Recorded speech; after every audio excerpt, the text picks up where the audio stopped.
Jamaica can be a crossroads.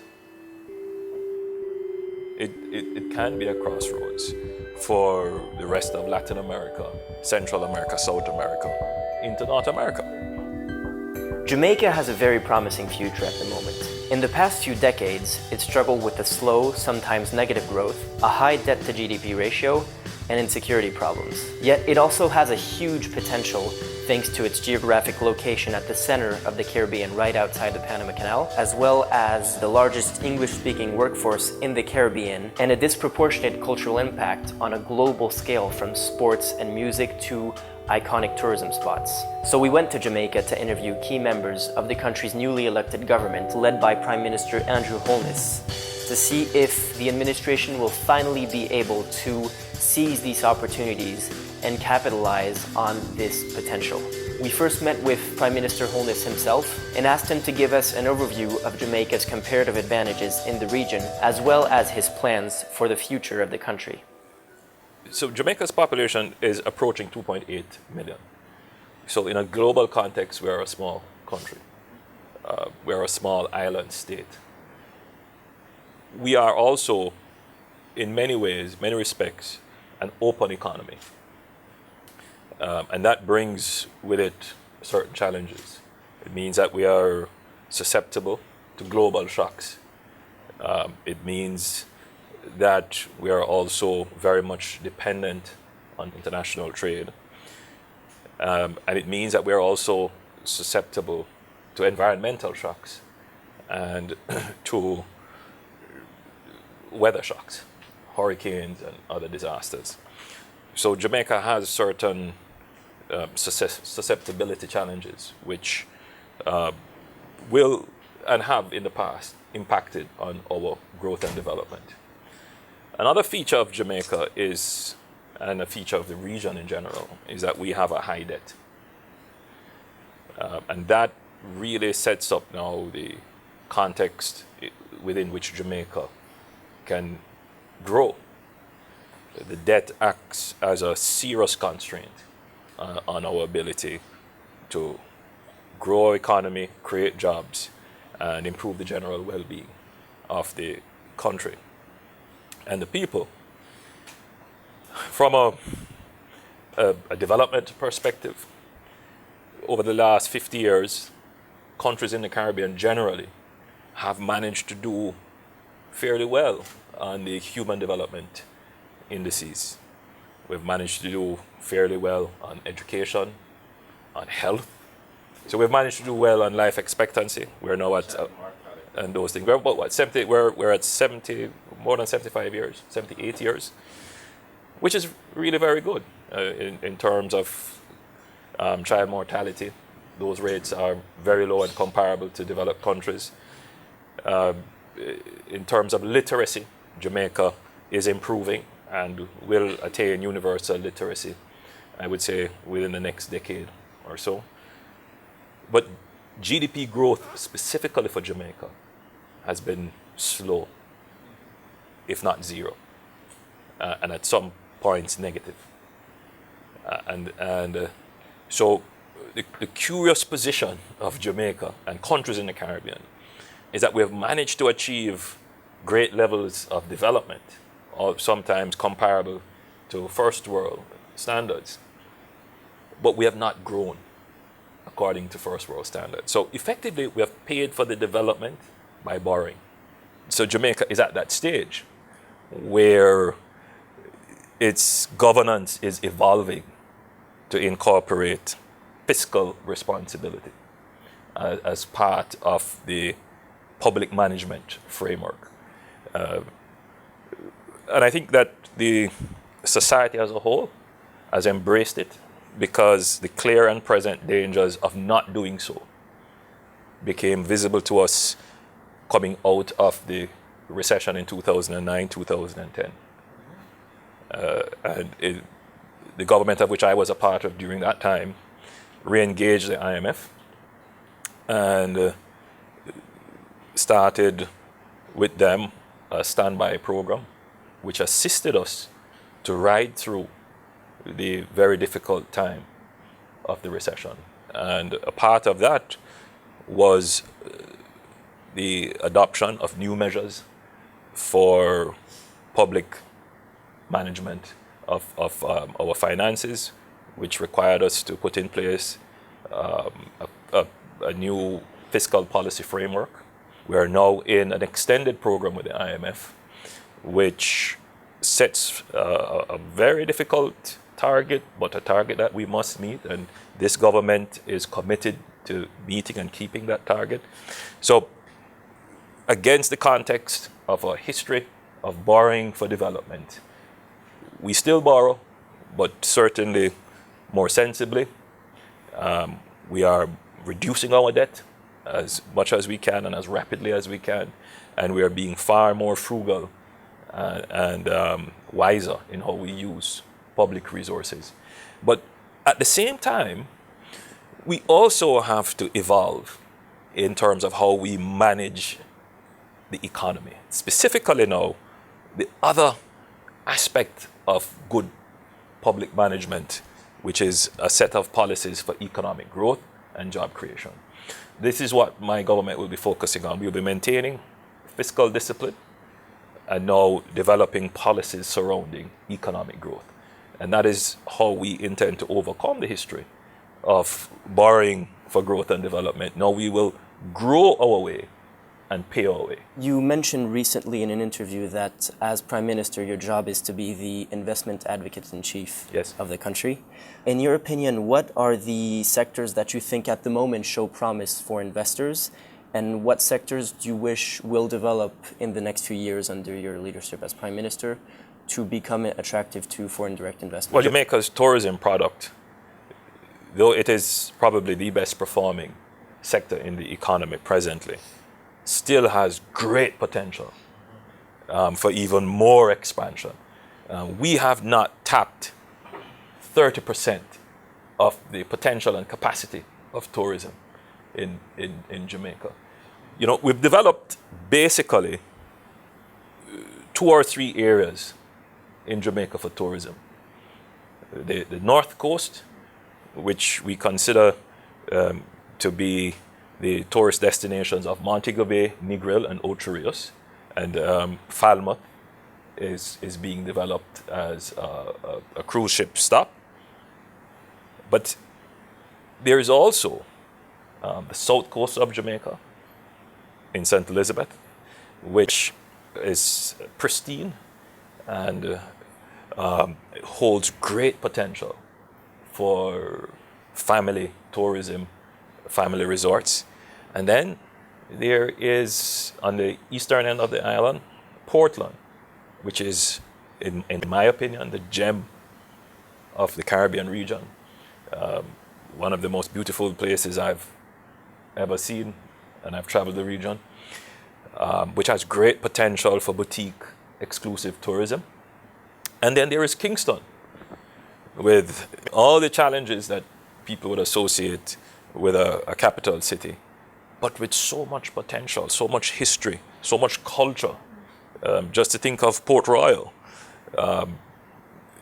formerly considered the wickedest city in the world, inhabited by pirates, the first real modern city structured in the start of the colonial period, with a sunken city, probably one of the few such sites where you can dive and literally see the remains of a sunken city. Untapped, unutilized, but it is there. So Jamaica has exceptional possibilities, which we have not used. And the purpose of this government is to open up these possibilities and bring those possibilities to life. But Jamaica is, by its gift of God, when you look at the map, it aligns with the shipping lanes. It is central. It's strategically, geographically placed to be a hub. So immediately, a logistics center comes to mind. But Jamaica is also the center of lifestyle and culture in the Caribbean. There's scarcely a place you go in the world and you say Jamaica, and people can't identify two or three things that immediately come to mind. So though we're small in the global context, we have an amplified voice because of our culture. And there's a word that has apparently been placed in the, I think it's the Oxford Dictionary, Jamaicanly. It's a strong, assertive personality. So if we can use that and truly leverage that to become the center of culture and lifestyle and arts within the region. We're English speaking within a region that is mostly Spanish speaking. And it means that Jamaica can be a crossroads. It can be a crossroads for the rest of Latin America, Central America, South America, into North America. But outside of that, Jamaica does have some natural resources. We do have bauxite, and though commodities are not in today's world, not the areas that you want to focus on because commodity prices are so volatile, but we do have resources in that regard which are undeveloped. So in terms of minerals, yes, but in terms of agriculture, Jamaica may not be able to produce large quantities of agricultural output, but our products do satisfy a niche market. And there are many products that, compared to the rest of the world, our products could fetch higher prices because they are not commodities. They are products that are of high quality and in high demand and can fetch a high price. Blue Mountain coffee, for one. The taste of that is just, you can't compare that to anything else. Our cocoa is first class. The creative industries also is an area that we need to exploit. Okay? So Jamaica has potential, and we have enough resources. So to get to your question, what do we need to do to bring these resources to life, these opportunities to life, and use them to develop our country? I think the first thing is to change the way in which government works. So government in Jamaica has been very slow, sometimes crippled by bureaucracy, crippled by politics, and in that regard, I would say crippled by a politics of poverty. What do I mean by the politics of poverty? It is a sense of the historical struggle of Jamaica, where the large mass of people feel disenfranchised, coming out of a colonial system, a plantation system, where a few people control the wealth and the rest of the people had no possessions. And that has translated into the modern Jamaican society, with Jamaica having one of the highest levels of income inequality. Few people control all of the wealth, and the majority of people have very low incomes.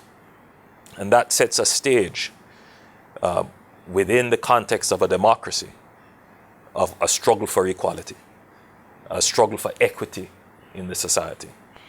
And this struggle for equity sometimes trumps the need for efficiency. And so the only way you're going to be able to counter this dynamic of the society for equity, for people to have access to education, proper water, proper health care, to get jobs, to be able to own land, is that governments have to be proactive in this regard. Otherwise, the people may never be able to self-actualize. But the history of governments being proactive socially has also meant that they have been oftentimes inefficient economically. So a lot of resources have gone to waste. Corruption has sometimes been allowed to run rampant. And that's the politics of poverty. So it traps governments into making decisions using as an excuse that they're doing it for the poor. But the poor does not end up benefiting. And after 4 or 5 decades of independence of this kind of strategy, I think the public is coming to the understanding that governments need to make fair decisions, but they need to make efficient decisions. So my government will change all of that. And we have started that ball rolling by bringing to the people of Jamaica a new thought process. Instead of saying, all right, we're doing it for the poor, or we're trying to help the poor, I think the poor are now saying we don't want pity. What we want is a government that makes sense. We don't want handouts.